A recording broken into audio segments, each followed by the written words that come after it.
Welcome back to your favorite New York Jets subscription podcast, Badlands. I'm your host, Joe Caporoso, joined tonight by Will Parkinson, host of the TOJ podcast, always friend of the Badlands feed and host of TOJ Talks. He's going to give me a little reality check on the 53-man roster that I just tweeted off the top of my head this morning.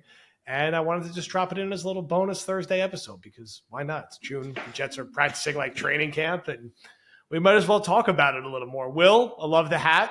How you doing? How you feeling? Yeah, the Washington Jets tweeted that picture out the other day. I was not expecting the reaction I got. That was insane. No, doing good, man. It's an interesting time of year. They've got about a week and a half until the Jets kind of break for summer, and they've been going at it for a while now, and a lot of fun clips, a lot of discourse on Aaron Rodgers blisters, and a bunch of other crap. But yeah, the important stuff. But we're getting closer and closer to football, and this little mini break here, I think, for the players will be nice. They've been going at it pretty hard here for 3-4 months after having a little time off.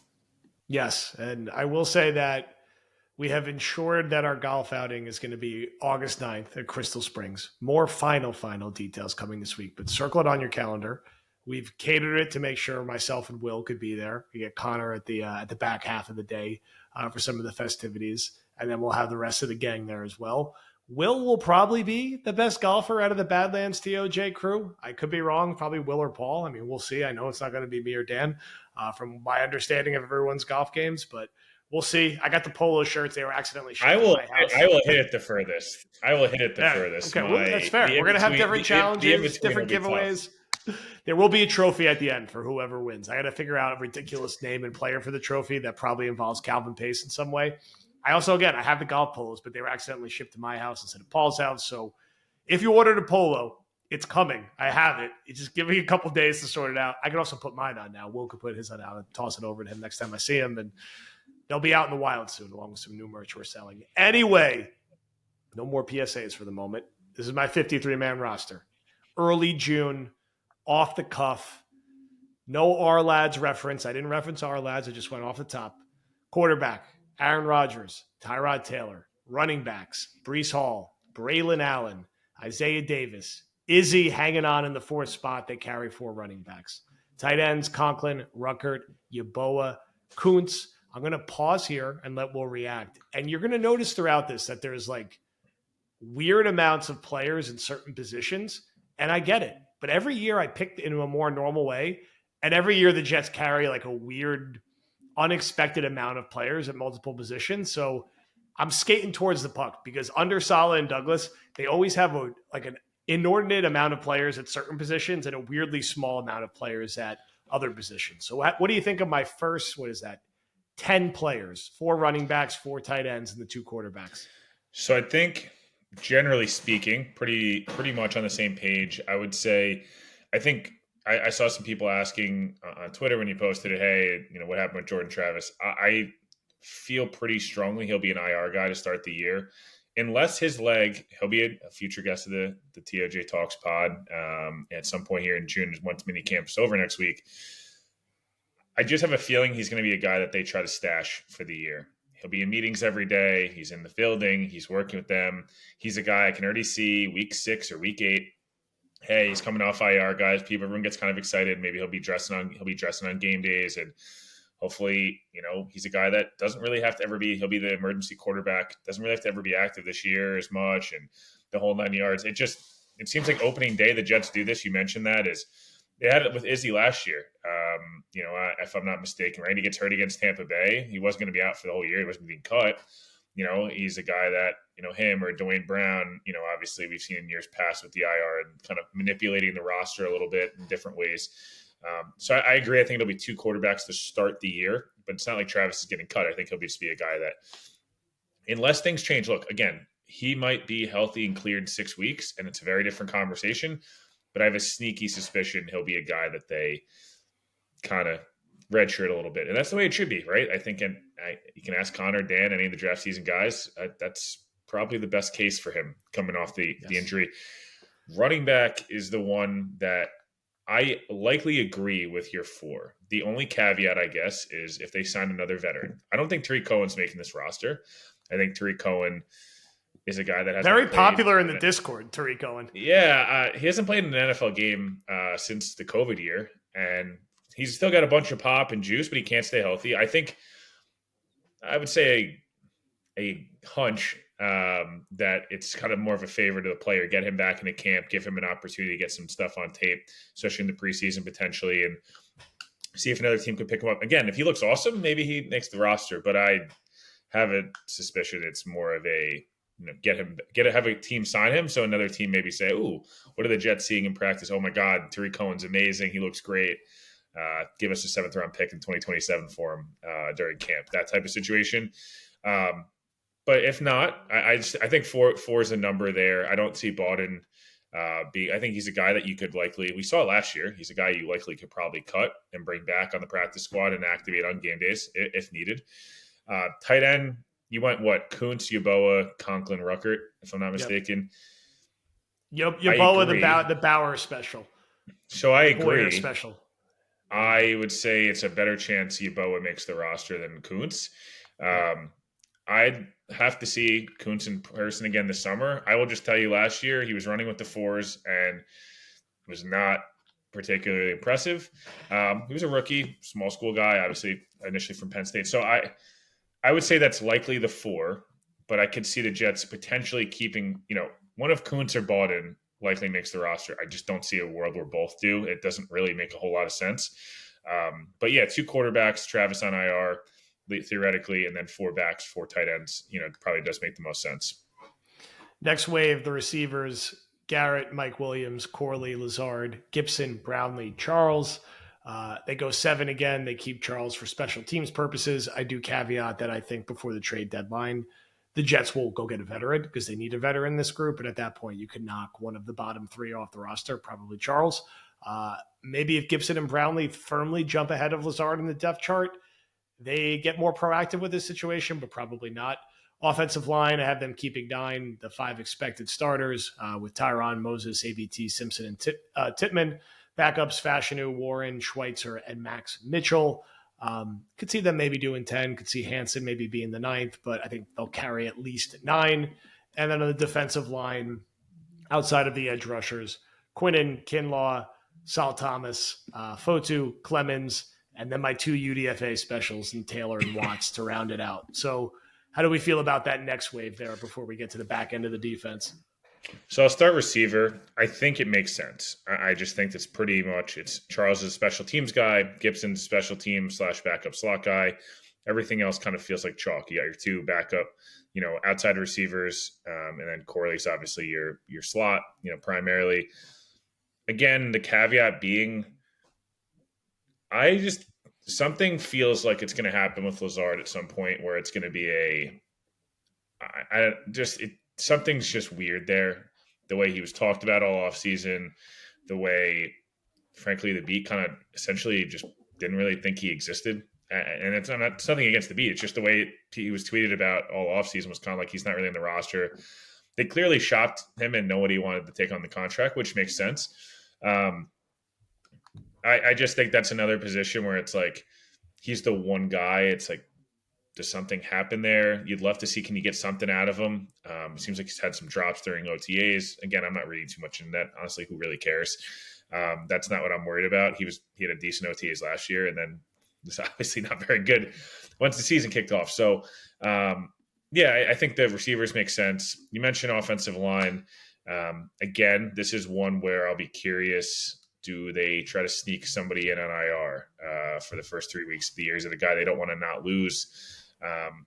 And again, one thing just to mention off the top, and I know we're talking about 53-man rosters in June, but the Jets have always been active on waiver wires under Douglas. You think of JFM, you think of Quincy, you think of some other guys they've had huge hits on. That's just always a thing to mention. And they could cut underneath the amount to come back in. They should have I believe be 10th. In waiver wires based on draft order last year and finishing record. I could be wrong on that. It actually might be higher. I don't know with tiebreakers. So just something to keep in mind. But the offensive line makes sense. I do think Mitchell finds his way on the roster. But I think he's like kind of your 4th. he's the fourth tackle, and he did play inside some last year. I think that does work to his advantage as a guy to make the roster. Haason's another name, as you mentioned. Defensive line wise, this is the one that I just don't. It's going to be a numbers game. This is like, do you really keep 4 tight ends and 4 running backs and only 9 defensive linemen when you rotate the way you do? Do you keep an extra edge rusher right now, kind of the way you have it, which I think is probably accurate? There's only 3 edge rushers, and then it's 6 interior guys. And I know some of these guys can play both. A Watts and these other guys can kind of kick outside and be like more that JFM mold. But it's like you kind of feel like you're still an edge rusher short. And I'm not saying the Jets is going to need to spend $20 million on an edge rusher. I'm just saying like you kind of feel like maybe they one body short. We'd love to be 5 and 4 maybe primarily. But again, if a Watts, Clemens kind of plays that big edge role a little bit, you'd love to see, maybe you'll see Quinnen. He's talked a little bit about being versatile in terms of position flexibility. Maybe Quinnen sometimes on early downs plays more outside. It's like a defensive end. I don't know. That could be something they go to this year. They could get creative, but the names make sense. McGregor's probably the name, him versus Taylor versus Watts, or the guy, that's kind of that matchup I'm interested to see who can take the interior role next to Quinnen and who can potentially take, that old JFM role. So I think you're pretty spot on there.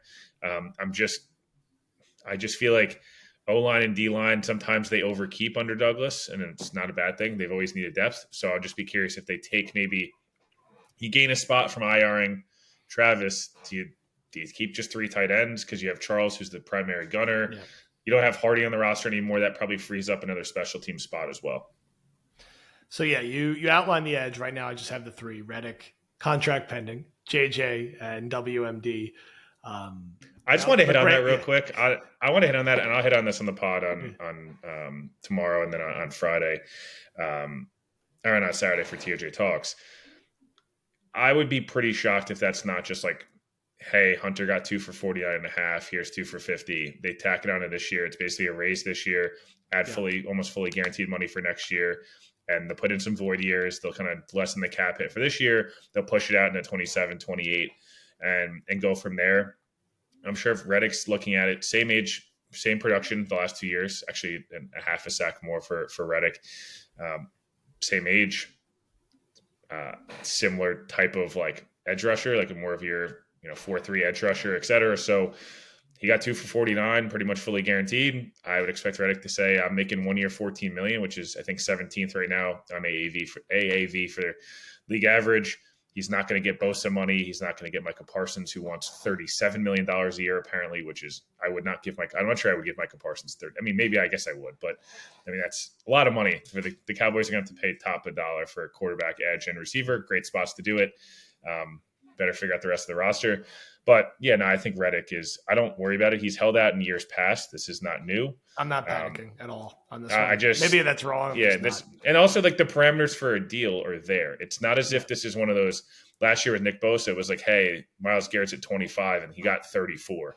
This is like Danielle Hunter got 24.5. You're going to get 25. That's it. Yeah. Boom. Done. Like it's 2 for 50. I think it happens. It'll get done. Yeah. A couple weeks. Like it will happen before camp or right as camp starts. I don't think this is going to be a thing we're talking about like into like late August is how I would say it. So like you said, the parameters are there. It's just not a situation I'm panicking about in early June. Linebackers, Quincy, Mosley, Sherwood, Surratt. We know Saleh loves him. We saw it from Hard Knocks. They have to keep a 4th linebacker. Yes, I'm not picking Zaire Barnes. Sorry. Cornerback, Sauce Reed, Carter, Eccles, Stiggers, safety right now, Bubble Wrap Adams, Clark, Ashton Davis, your personal favorite there, Isaiah Oliver, newly dubbed safety, and I put TBD veteran. And some people are like, oh, they're going to really carry 5 safeties. I mean, Oliver is kind of like a safety corner, and Stiggers is also kind of like a safety corner potentially in this defense. So, like, I do think they just kind of add a veteran at safety at some point. Maybe I'm wrong, but I just think having like Clark as your only surefire veteran and he's coming off a major injury feels risky. And again, maybe that's something that doesn't happen for 5 or 6 weeks, but that was the only spot I put the TBD veteran because I don't think the receiver edition is going to come until in season. And then no surprise on specials with Greg Morstead and Hennessy. So that's your 53. I mean, the main guys I got questions about were Zaire Barnes, JCB. I don't really know exactly where he fits in here. No one brought up me not putting Mr. Irrelevant on the roster, but I don't have him making the 53 either. Some people maybe want to see McGregor as one of the edge rushers. I know he's a popular UDFA, but ultimately, like, there's not like as much wiggle room as there is in other years. Like, maybe there will be if they hit the waiver wire hard and like they make some veteran additions, but it's a Jets 53. Looks like 11 wins to me right now in June, where I'm feeling happy and when the vibes are right. So, final thoughts. Yeah, I mean, I don't have many arguments with that. I think the TBD veteran, I think you had to put it somewhere. I think safety is a decent shout. Based on the fact that Oliver's got, not minimum money, I think he's pretty much a lock to make the team. I will say Brandon Eccles always kind of seems to have something and miss like week one. So is he a guy? Again, that's why I'm talking about with the roster gymnastics. Like 2 years ago, he was suspended week one, and then they kept somebody else, and then they ended up bringing Eccles back, and they moved some guys around. So that's a name. I think 4 safeties makes sense. I'm very curious to see Clark in camp. If you told me it was Ashton Davis and Tony Adams starting week one, like, I wouldn't be shocked. And if you told me Chuck Clark looked amazing and was the best guy in that room by a mile, wouldn't be shocked either. Like, I just have no idea how he's going to look. Corner, you mentioned it. I think maybe they keep a swing guy. And linebacker, they're going to keep 4. Look, again, Surratt's a guy who part of the reason he's